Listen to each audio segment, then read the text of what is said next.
Hello again. So here we are, part 3 of Christine and Mark's guitar collection. I'm Mark, of course. So we've now reached 2000 to 2010.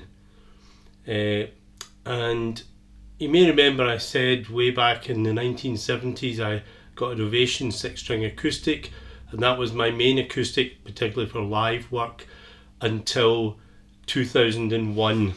In 2001 I went to a Scotland football match, and it was Scotland against Belgium, and of course they lost 2-1, having been 1-0 up and the other team going down to 10 men, but that's Scotland. And the same day that happened, I had gone into a local music shop, Jimmy Moon, who was a guitar luthier in Glasgow, and I'd seen this guitar, and he said he would hold on to it, and he's probably had it for months, until I came back from the game. When I came back from the game, I bought it. He set it up. I got it about a week later, and it was this guitar.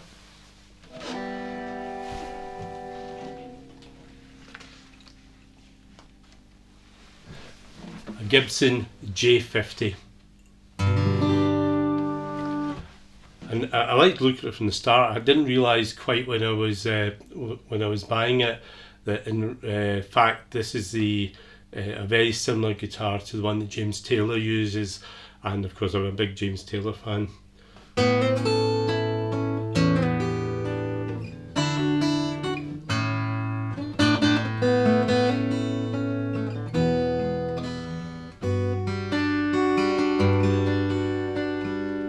So Gibson J50, this became my, up till now, my main acoustic guitar, and it's a lovely guitar, although obviously I have many guitars. So I'll just let you have a wee look at that. It's a 1975 model, not the best year for Gibsons, but it is a lovely guitar.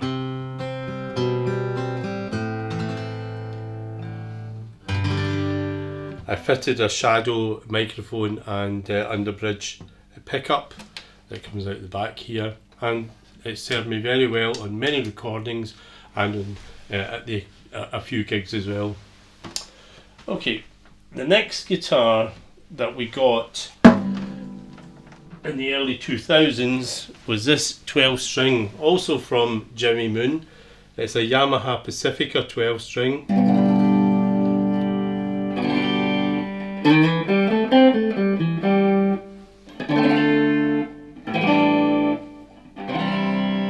And it's nice, and we got this because at that point we were working with our friend Joan in the Joan Kane band, and we were recording various songs, etc., and we thought it might be a good idea for Christine to have an electric 12-string rather than just acoustic. But in reality, with Joan, most of the 12-string work live and on recordings was actually done with Christine's Ovation pacemaker.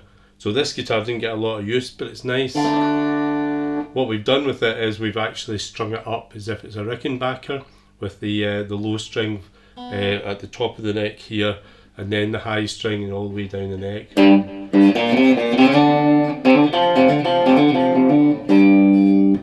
And that gives you that Rickenbacker sound, as you may recognise from Hard Day's Night there. Okay, for Joan's band I actually started to play the bass, so I had to get a bass. So the first bass that I got for that purpose, I went to a shop called Merchant City Music, and Merchant City Music had a couple of cheap basses. They had a Tanglewood Rebel 4K for £199, but for £210 they were willing to sell me the 5-string bass. Excuse me. Now I'd never actually played a 5-string bass before, but obviously I worked it out and decided it was better value to buy the 5-string bass.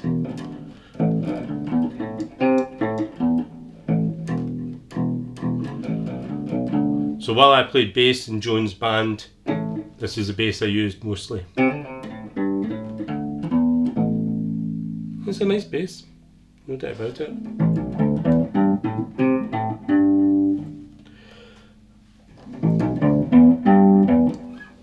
And I use this in a lot of gigs with the Joan Kane Band until they got a more sensible, younger bass player that fitted with the rest of the band rather than me filling in all the time. So there we have. Nice.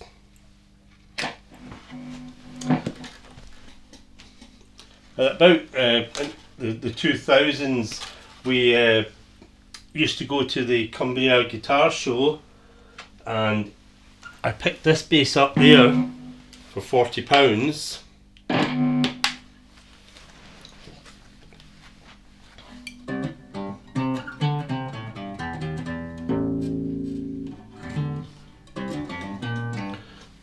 The reason it was £40 was the intonation wasn't very good.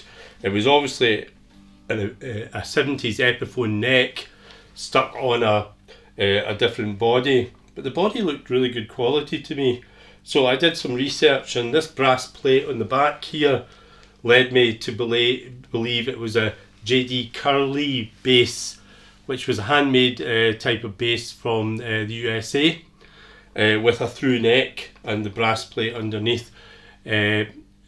The problem with those basses, they were expensive basses at the time, and they're very expensive now if you can find one, was that the way the necks were made was not correct, and in fact the necks would always bend. So this was obviously somebody's attempt to save the bass and put a different neck in it, cut it out, bolt it on, etc. But it still makes a nice bass. And of course all the quality electrics are still here. So £40, well worth it.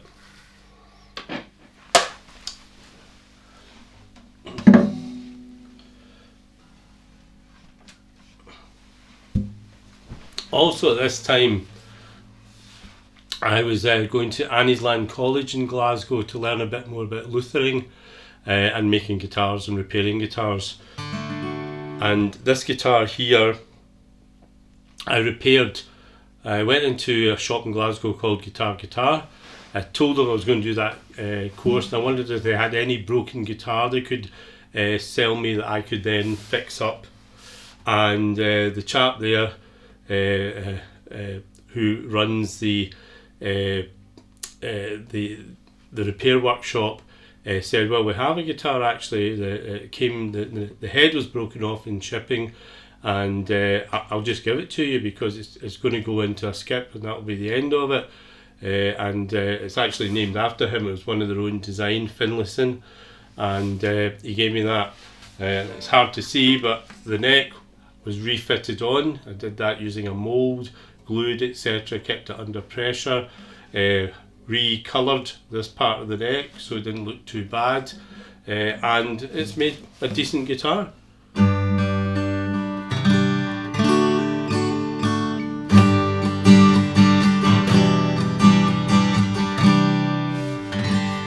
As you can see, it turned out really well, and a very good learning process for me.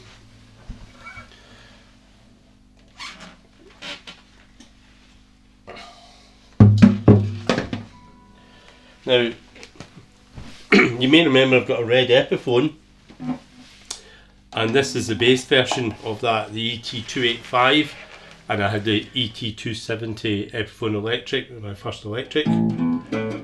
The date from the early 70s.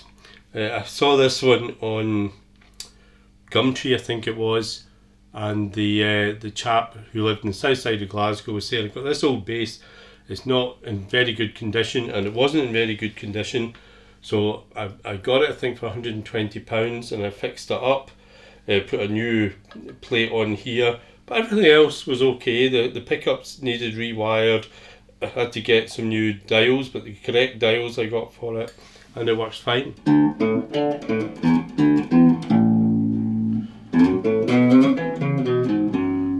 As you can see, I was buying a lot of basses during that decade.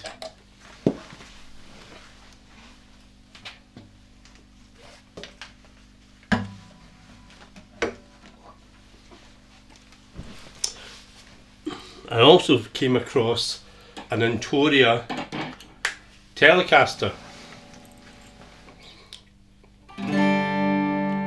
This is it. Haven't made any changes to it, except for I put a new neck on it that says Fender on it, although it's not real. It's not a real Fender. You can really see. It is a nice guitar. There's no doubt about it. It's not the best neck in the world. I was disappointed with it. I bought it for about £30. And in fact, the Antoria neck I took off it is on another guitar there. It's a far better neck.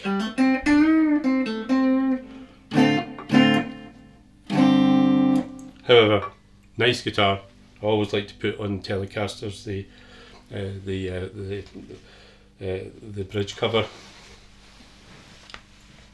So, still in the 2000s to 2010, the next guitar that we got was in fact an American Stratocaster that we saw in a wee shop called the Guitar Shop in Glasgow at $399.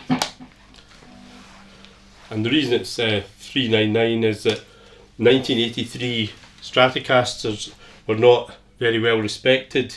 A guy called Dan Smith was working at Fender and he was trying to save money. So in '83 they put a new type of bridge on called the Free Flight bridge, which was a tremolo. Didn't work very well, and excuse me. And in fact, he said that that in itself was bad, and the '83 Strats were bad because of that. But this is a hardtail Strat, so in reality, he's actually commented that the hardtail ones were as good as any Strats that they made. But of course, they got the reputation of being an '83 Strat. This is a beautiful Strat. It's got an X1 pickup here. It plays really well. When I got it, it had a dead spot in the neck.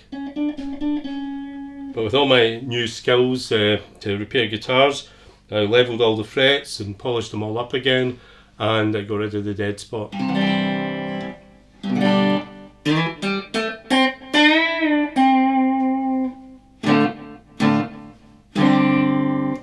So, these are the guitars I got between 2000 and 2010 of Christine and I's guitar collection, and that's the end of part 3.